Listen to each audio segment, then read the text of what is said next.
someone was a voice for a salsa dip commercial.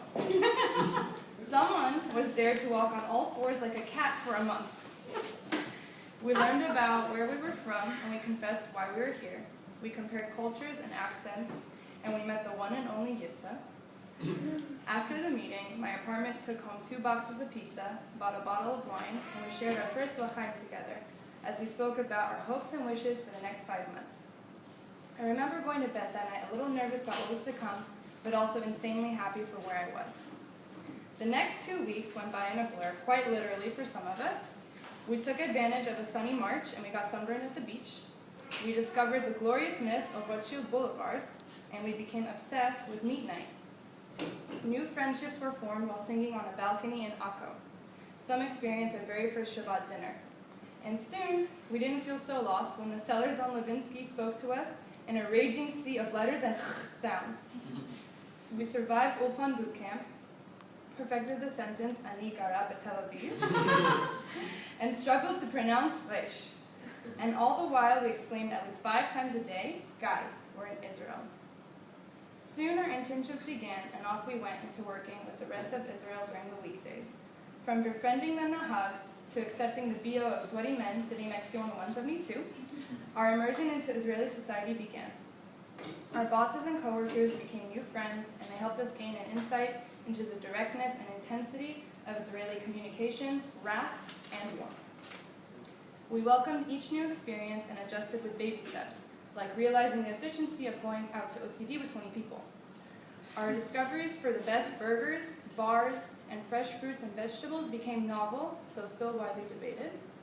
The first time you were able to successfully bargain down that mezuzah you bought for your mother at Shukha Carmel was the greatest victory you had ever achieved. As time passed, we began to exchange our heaters for our fans, and we adjusted to feeling more and more comfortable with our surroundings and each other. Our adventures from the past 5 months became some of our favorite memories. I'll never forget feeling a deep sense of Israeli patriotism while dancing and singing down the streets of Rothschild on Yom Ha'atzmaut.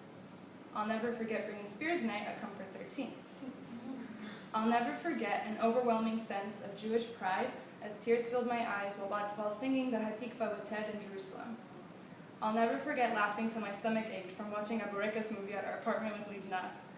I'll never forget blowing bubbles into the biggest hole on earth and taking in my love for this country and the friends I've made here.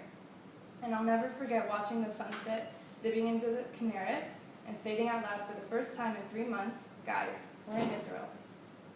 There are many things about Israel that I will miss, but I know they will always be here when I do come back. It's the little things, though, about each of you that I'll always remember when years from now I think back to Wujs Spring 2013. Jay's giggle, Anton's cooking, Kayla's art, Eliza's voice, Marina's beauty. We are an international group of loud, opinionated, supportive, overly revealing, and inspiring young Jewish adults, and for the past 5 months, we have become a family.